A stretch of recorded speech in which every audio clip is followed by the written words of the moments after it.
లోని పౌష్టికాహార మాసోత్సవాలు జరపడం జరిగింది. నేను అమ్మవల్ సెక్టర్ సూపర్వైజర్ పైడి రాజులు నా పేరు.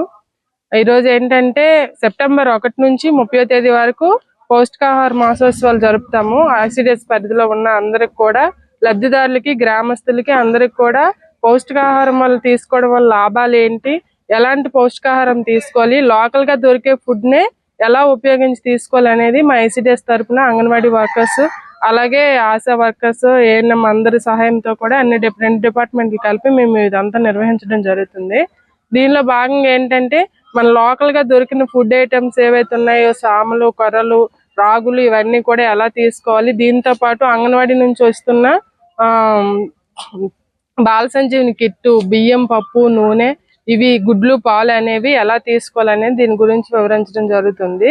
దీని ప్రాముఖ్యత ఏంటంటే ప్రతి సంవత్సరం కూడా సెప్టెంబర్ మాసం అంతా కూడా మేము ఇది నిర్వహిస్తూనే ఉంటాము. ఎందుకంటే లబ్ధిదారులకి, అలాగే గ్రామస్తులకి, లబ్ధిదారులకు సంబంధించిన ప్రతి ఒక్కరికి కూడా దీని మీద అవగాహన కల్పించడం మా ముఖ్య ఉద్దేశం అన్నమాట.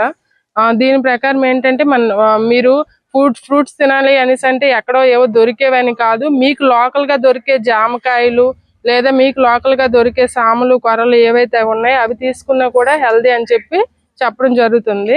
అలాగే మేమిచ్చిన స్టాక్స్ అన్ని కూడా మీ ఇంట్లో అందరికీ పెట్టకుండా ఎవరైతే లబ్ధిదారులు ఉన్నారో వాళ్ళు తీసుకొని తింటే కనుక వాళ్ళకి మీరు వేరే కొనుక్కొని తినలేరు. కాబట్టి గవర్నమెంట్ ఇచ్చేది తిని పౌష్టికాహారంగా ఆరోగ్యంగా ఉండాలని చెప్పడం దీని ఉద్దేశం.